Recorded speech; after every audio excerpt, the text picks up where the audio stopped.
자, 반갑습니다. 배동찬 교수의 마시는 돈 이야기의 배동찬입니다. 자, 여러분 반갑습니다. 2022년 부동산을 놓고 보면요, 가장 핫하게 다가오는 것이 제가 보는 점은 그래요. 전세 대출 분할 상환이죠. 전세 대출 분할 상환이라 이를 달리 표현한다면 전세 자금 대출 원리금 균등 분할 상환이 되겠죠. 전세 자금 대출 받은 것을 전세 대출 원금과 이자를 같이 분할하여 갚아 나가는 것을 분할 상환이라 하겠죠. 아마 이렇게 되면요, 부동산 시장에 실제적으로 난리 날 것 같아요. 정말 폭탄이 터질 수 있을 것 같아요. 내년도 겪어보지 못할 대출 빙하기가 온다. 서민 견딜 수 있을까? 내년부터는 다시 총량 관리에 포함이 돼 전세 대출 받기도 한창 힘들어진다. 여기에다가 금리까지 오르죠. 또한 전세 대출 분할 상환 실질적으로 시행될 가능성도 굉장히 많아 보인다는 겁니다. 그러면 세입자들 입장에서는 난리 나죠. 오른 전세금 감당이 안 되지 않습니까? 지금 보면 전세자금 대출을 받아가지고 전세를 구한 거잖아요. 전세자금 대출은 무려 80%까지 되지 않습니까? 이자도 저금리의 영향으로 이자도 싸고, 그러다 보니까 사람들이 그냥 전세 들어가는 거예요. 특히 아파트 들어가는 거고, 다소 무리한다 하더라도 이왕이면 좀 더 좋은 평수로 가려고 노력을 한다는 거예요. 그렇지 않습니까? 전세자금 대출 이자가 얼마 안 되니까. 그런데 이제 전세자금 대출 원금 플러스 이자까지 갚아라라고 하니 난감한 거죠. 결국 다른 곳으로 이사를 갈 수밖에 없는 그런 문제가 세입자들 입장에서는 생긴다는 거죠. 그러면 전세 빈집이 늘어나게 되겠죠? 그래서 기존 주택의 전세 공급 물량이 증가한다는 거예요. 지금은 계약갱신 청구권 때문에 기존 아파트, 기존 주택의 전세가 귀하지 않습니까? 그런데 이제는 전세자금 대출 규제를 딱 해버리면 딴 곳으로 이사 가야 되기 때문에 자연스럽게 전세 공급이 늘어나는 거예요. 신축 아파트를 지었기 때문에 전세가 늘어난 게 아니라 기존 주택에 대한 회전이 되니까 전세가 늘어나는 거죠. 어떻게 보면 이것 또한 전세 공급이라고도 볼 수가 있다는 겁니다. 따라서 기존 주택 전세 공급이 늘면 집주인들에게도 문제가 생긴다는 거예요. 왜냐? 기존 세입자가 다른 곳으로 이사를 간다고 하면, 그렇지 않습니까? 집주인들은 무슨 타격을 입을까요? 첫째는 다른 세입자를 구하는 전쟁이 생긴다는 겁니다. 지금이야 전세 금액이 오르고 아파트 매매 금액이 올라가니까 세입자들이 계속 거주한다고 그러지 않습니까? 그러니 다른 세입자 구하지 않고 그냥 기존 세입자가 있는 건데, 이제는 세입자가 나간다니까요. 아니, 전세금 3억 중에 대출이 2억 4천인데 요 대출 2억 4천에 대해서 원금과 이자를 균등 분할 못한다니까요. 그러다 보니까 세입자들이 저 나갈게요 라고 하는 거죠. 저 나갈게요 라고 하면 세입자를 내보내야 되지 않습니까? 무슨 돈으로? 결국 다른 세입자를 또 구해야 되는 거 아닙니까? 그런데 이제 전세 매물이 증가된다는 거예요. 그러면 너나 할 거 없이 다른 세입자 구하기 전쟁이 발생이 되는 거죠. 따라서 경쟁이 붙으니 다른 세입자를 구해야 되니 전세금은 하락할 수 있다는 거고요. 전세금의 하락은 또한 집값이 하락할 가능성, 이러한 가능성도 높아진다라고 봐야 되겠죠. 이는 저의 경험으로 이렇게 충분히 말씀드릴 수 있을 것 같고요.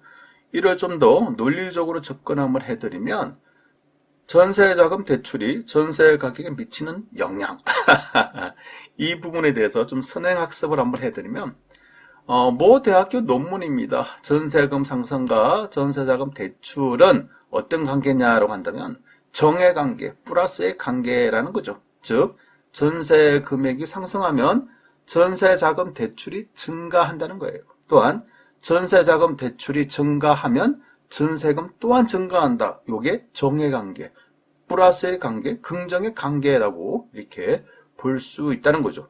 그렇다면요, 전세자금 대출이 그동안 얼마나 늘었는지 한번 살펴볼까요? 전세자금 대출, 우리가 그동안 얼마나 했을까요? 먼저 2010년도 전세자금 대출 총액은 2조 3,196억 원이라는 거죠. 그렇다면 6년이 지난 2016년에는 전세자금 대출 총액이 34조 485억이라는 거죠. 6년 동안 전세금 대출이 6년 전에 뭐 2조에서 갑자기 34조가 됐다는 얘기입니다. 증가율이 15배나 증가되었다는 거죠. 놀랍죠, 여러분? 그런데요, 2021년 올해로 놓고 볼까요? 2021년 올해 전세자금 대출 잔액은 무려 148조 6천억 원이라는 겁니다.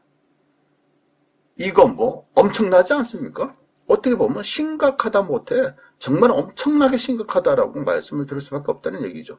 11년 전에 전세자금 대출이 2조에서 11년이 지난 현재 전세자금 대출이 148조, 무려 70배가 증가되었다는 겁니다. 엄청나지 않습니까, 여러분? 70배가 증가됐다니까요. 11년 사이에. 놀라운 사실이죠. 이를 그래프로 한번 살펴볼까요? 2010년도 2조, 2016년도 34조, 2021년도 148조. 엄청난 차이라는 겁니다, 여러분. 그러니 전세 금액이 급등하고 아파트 가격 또한 급등하였다라고 말씀을 드릴 수 있다는 거죠. 전세자금 대출과 전세 금액이 정해 관계였다면, 플러스 관계였다면 전세금과 매매 가격 또한 정해 관계, 플러스의 관계라고 볼 수도 있겠죠. 결국 전세자금 대출로 인한 집값 상승이 이루어졌다라고도 하나의 원인이 제공됐다라고도 이렇게 말씀을 드릴 수가 있다는 겁니다. 물론 또 그래요.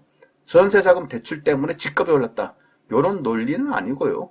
부동산의 가격, 아파트의 가격, 주택의 가격의 여러 가지 원인 중에 하나가 전세자금 대출도 원인이 제공됐다라고 이렇게 말씀을 드릴 수가 있다는 거죠.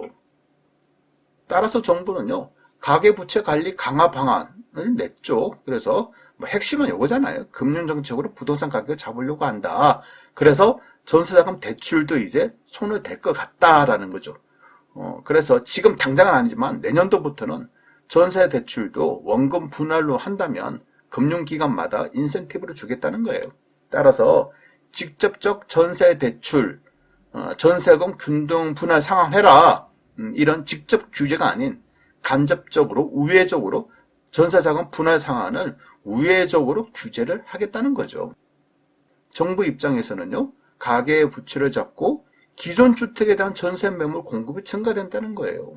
이제 은행 이자와 원금을 버티지 못하는 전세 세입자들은 다른 집으로 이사를 가야 된다는 얘기겠죠. 따라서 전세 매물이 증가된다는 거예요. 그걸 전세 매물 공급 증가로 볼 수 있을 것 같고요.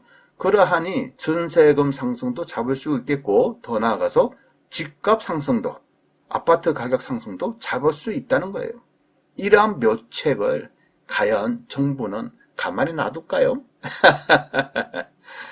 그래요. 직접적 규제를 하고 싶은데 여의치 않으니까 간접 규제로 나서는 거 아닙니까?